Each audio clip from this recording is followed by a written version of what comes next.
직업방송과 연합뉴스 TV가 함께 만드는 취업 전문 뉴스 투데이 고용 플러스입니다. 일부 아파트에서 최저임금 인상을 이유로 경비원들을 전원 해고되면서 논란이 됐는데요. 서울의 아파트를 조사해봤더니 한 집당 한 달에 커피 한 잔값만 추가로 부담하면 경비원들의 고용을 유지할 수 있는 것으로 나타났습니다. 박수주 기자입니다. 서울 성북구의 한 아파트.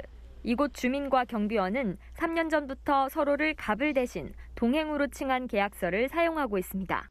역대 최대라는 최저임금 인상에도 경비원 17명의 고용에는 문제가 없었습니다. 5,500원 정도에서 6,000원 정도 나오더라고요. 경비원분들 둘이 가족이고 또 최저임금 올려놓은 거 당연히 올려줘야 되는 거고 어느 한 분도 반감을 가지신 분이 없었어요. 평소 관리비를 아끼려는 노력과 휴게 시간을 30분 늘리기로 양보한 점도 영향을 끼쳤습니다. 이 아파트는 주차장 조명과 난방 시스템을 개선하면서 세대당 한 달 평균 관리비를 8만 원 줄였습니다. 저녁에 잠도 자고 낮에도 아주 피곤하다가는 가끔 한 30-40분 잘 수 있고 그게 복지가 더 좋아졌다는 결론이 나오죠. 저희들 조금 적게 받더라도 휴식시키는 게 낫지.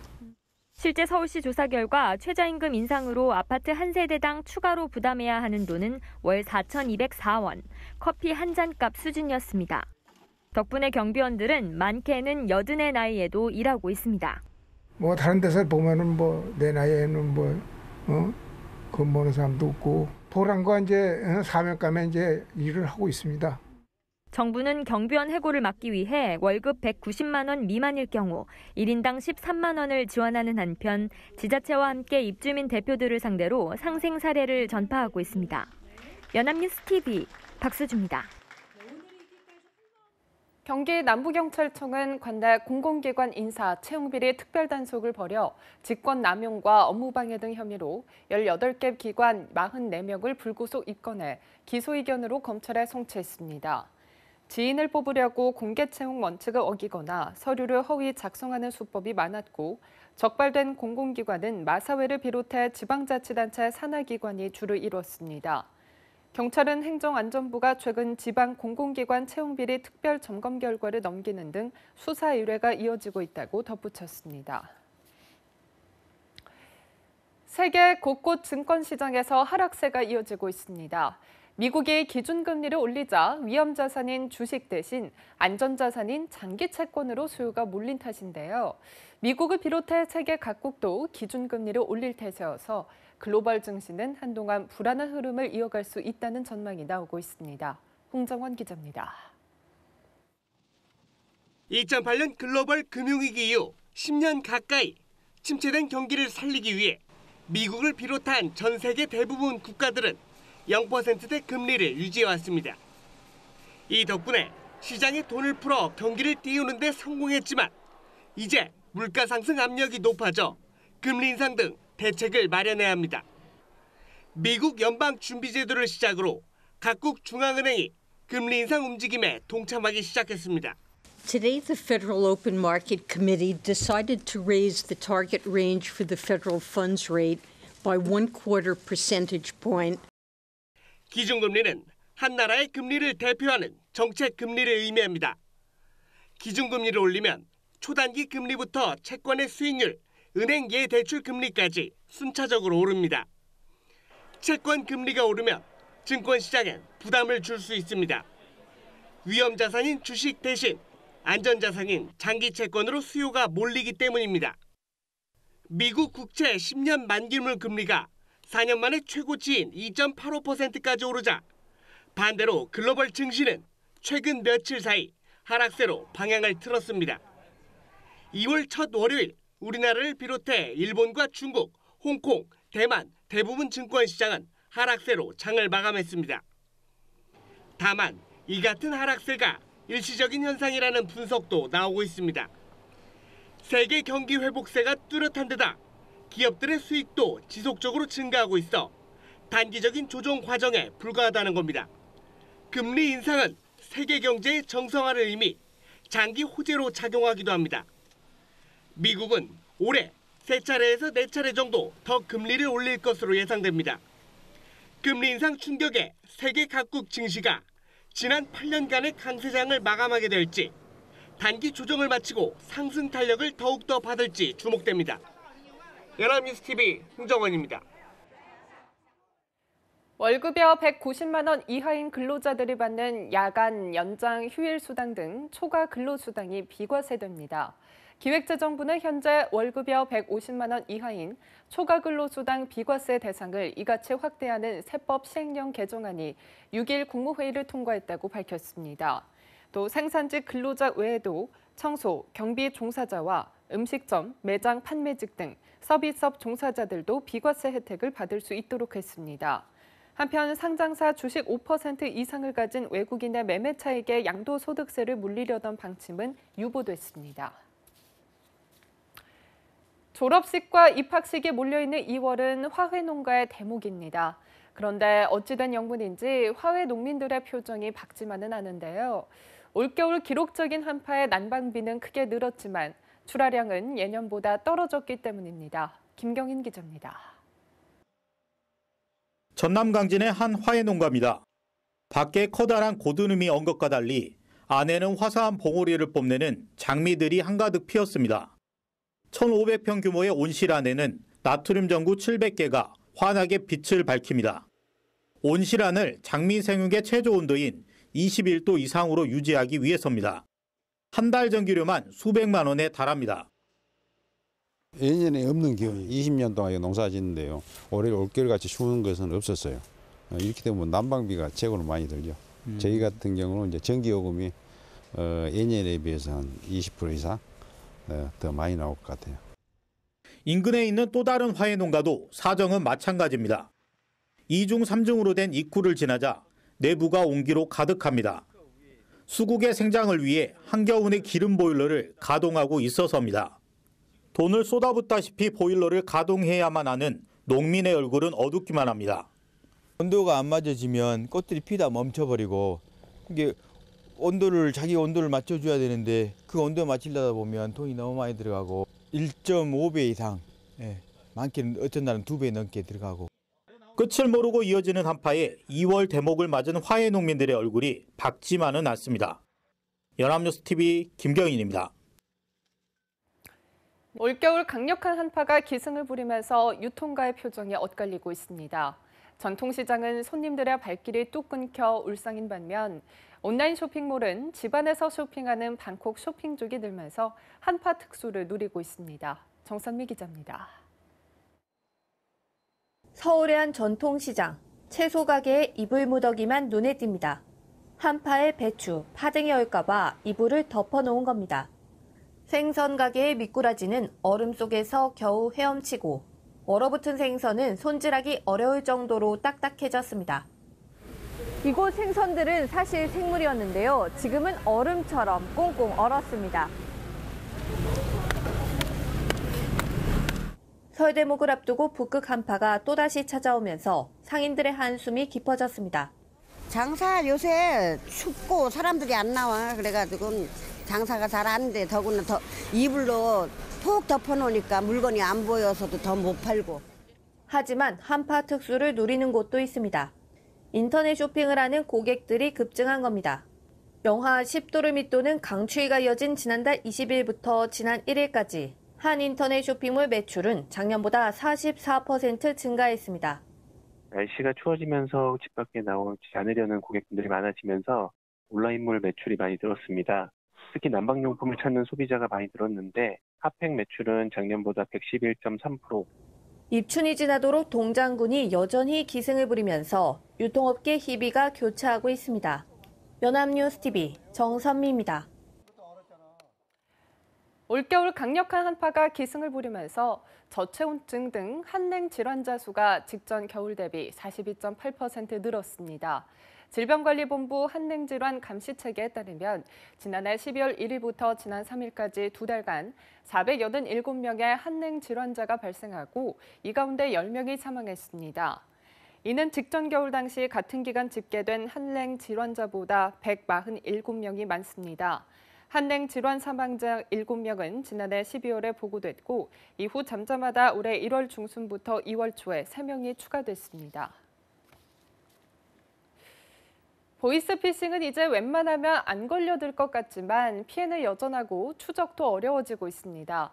수법이 날이 갈수록 교묘해지고 있기 때문인데요. 최근에는 가상화폐를 이용해 추적을 피하는가 하면 연령, 성별에 따라 보이스피싱 방식을 바꾸고 있어 주의가 필요해 보입니다. 박진영 기자입니다. 최근 보이스피싱 범죄의 가장 큰 변화는 가상통화를 활용하는 겁니다. 가상통화가 제한 없이 거액의 출금이 가능하고 추적도 어렵다는 점을 노린 겁니다. 가상화폐 거래 계좌로 송금을 요구한 뒤 받은 돈을 즉시 가상화폐로 바꾸어 빼내는 식입니다. 이런 식의 사기에 걸려든 피해액은 지난해 하반기만 148억 원, 무려 8억 원의 사기를 당한 사람도 있습니다. 건당 피해 금액도 1,137만 원으로 전체 평균 피해 금액의 2배가 넘었습니다. 연령대별로 보이스피싱 방식이 달라진다는 점도 주목해야 합니다. 전체 피해액의 74.5%는 서민들에게 저금리 대출을 해준다며 속여 돈을 빼가는 대출 빙자형이었는데 이 피해의 62.5%가 대출 수요가 많은 40대, 50대에 집중됐습니다. 20, 30대 여성에게는 정보기관을 사칭한 보이스피싱이 많았습니다. 결혼자금을 위해 목돈을 모았을 가능성이 높은 반면 사회 경험이 많아 겁을 주면 쉽게 속아 큰 돈을 잃는 겁니다. 또 20대 젊은 남성에게는 취직을 미끼로 대포 통장을 만들게 했고 자녀 등 가족을 납치했다고 속이는 사례는 50대 이상에 집중됐습니다. 한편 은행권 대포 통장은 전년보다 8% 줄어든 대신 새마을금고, 우체국 등 제2금융권 대포 통장이 늘면서 전체 대포 통장은 2.6% 줄어드는 데 그쳤습니다. 연합뉴스TV 박진영입니다. 성인 10명 중 4명은 1년에 책을 한 권도 읽지 않는 것으로 조사됐습니다. 문화체육관광부가 발표한 2017 국민 독서 실태 조사 결과에 따르면 지난 1년간 일반 도서를 한 권이라도 읽은 사람의 비율은 성인 59.9%, 학생 91.7%로 나타났습니다. 지난 2015년 조사 때와 비교해 성인은 5.4%포인트, 학생은 3.2%포인트 감소한 수치로 1994년 처음으로 조사가 시작된 이후 역대 최저치를 기록했습니다.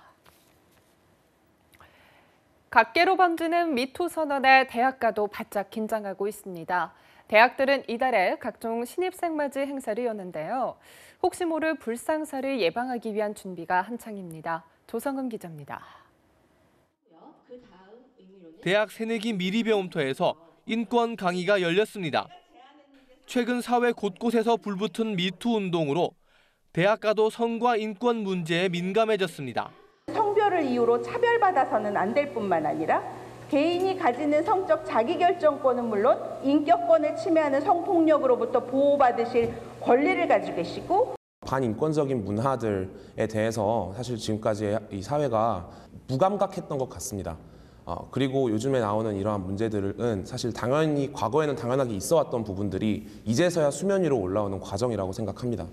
신입생 오리엔테이션에서 불미스러운 일이 자주 일어나는 장기자랑을 강요하지 않겠다는 선언도 이어지고 있습니다. 장기자랑이 진행되는 방식에 있어서도 그 사람들이 강요를 느끼지 않게끔 장기자랑 같은 거는 보통 선배가 후배한테 시키는 경우가 많은데 다만 이런 인권 교육은 신입생 위주로 이루어져 선배나 교수 등에 대한 교육은 부족하다는 지적이 나옵니다. 신입생하고 함께 생활을 할 그 교수나 선배들의 교육이 우선돼야 될 것입니다. 외국의 경우에는 교수나 선배들이 후배들을 또 동료들을 대해야 될 것인지 구체적인 매뉴얼로. 전문가들은 단순히 강의를 듣기보단 토론을 통해 서로의 입장을 공유하는 시간도 필요하다고 제언합니다. 연합뉴스TV 조성음입니다.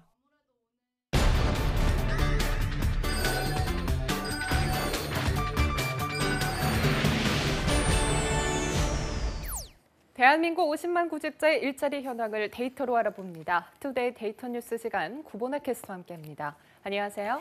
안녕하세요. 데이터 뉴스 시간입니다. 지난해 기준으로 공인중개사 자격증 보유자가 40만 명을 돌파했다고 합니다. 침체된 부동산 경기 속에서도 공인중개사에 대한 인기가 점차 높아지고 있는데요. 오늘 핫키워드에서는 각종 통계를 통해서 공인중개사 열풍에 대해 알아보겠습니다. 네, 공인중개사 자격증이 인기라는 뉴스는 전에도 전해드린 바가 있는데요. 지난해 그 인기에 정점을 찍었다고 하죠. 네, 그렇습니다. 이 한국산업인력공단에 따르면 지난 10월에 치러진 제28회 공인중개사 시험에서 총 23,698명의 합격자가 배출됐다고 하는데요. 이는 2016년 합격자 수보다 1,358명이 증가한 수치입니다. 이로써 공인중개사 누적 합격자 수가 무려 40만 6,072명에 달하면서 공인중개사 40만 명 시대가 열렸다고 합니다. 네, 공인중개사 제도가 도입된 지 33년 만에 40만 명을 돌파한 거라고 하는데요. 세월이 지날수록 그 인기가 더욱더 높아져가는 것 같아요. 네, 그렇습니다. 이 공인중개사는 복덕방으로 대변되는 이 무질서한 부동산 중개 시장의 투명성 확보를 위해서 시행이 됐는데요. 이 공인중개사 자격증 없이는 부동산 중개업을 할 수 없도록 법을 제정하자 19만 8천여 명의 응시자가 몰리면서 큰 화제를 모았다고 합니다. 이후 한동안 지원자가 감소했다가 부동산 시장이 호황기를 맞으면서 다시 인기를 끌었는데요.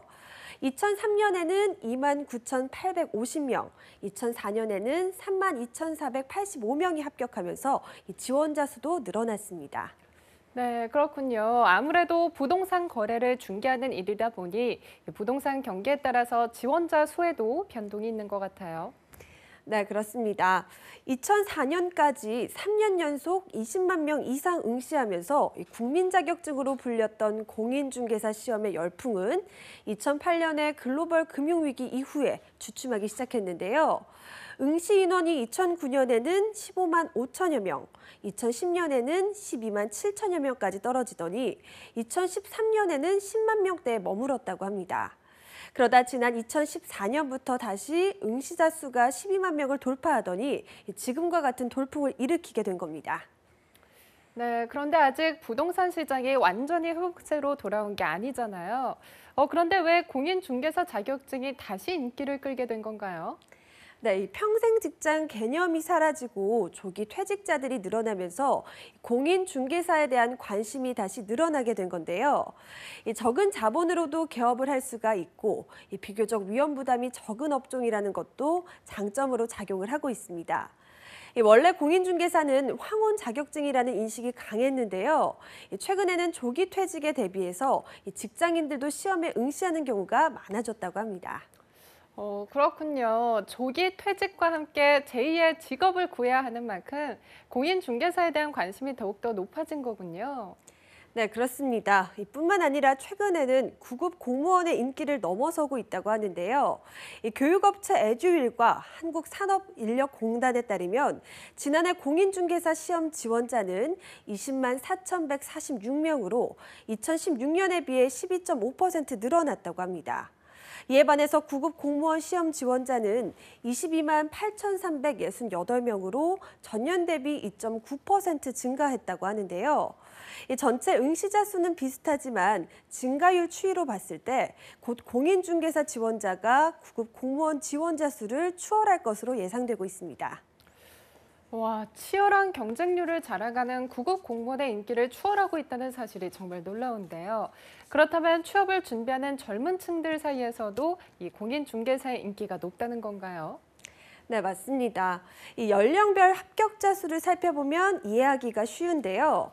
2016년과 2017년의 연령별 합격자 수를 살펴보면 20대가 2,106명에서 2,293명으로 30대가 5,521명에서 5,872명으로 증가했습니다.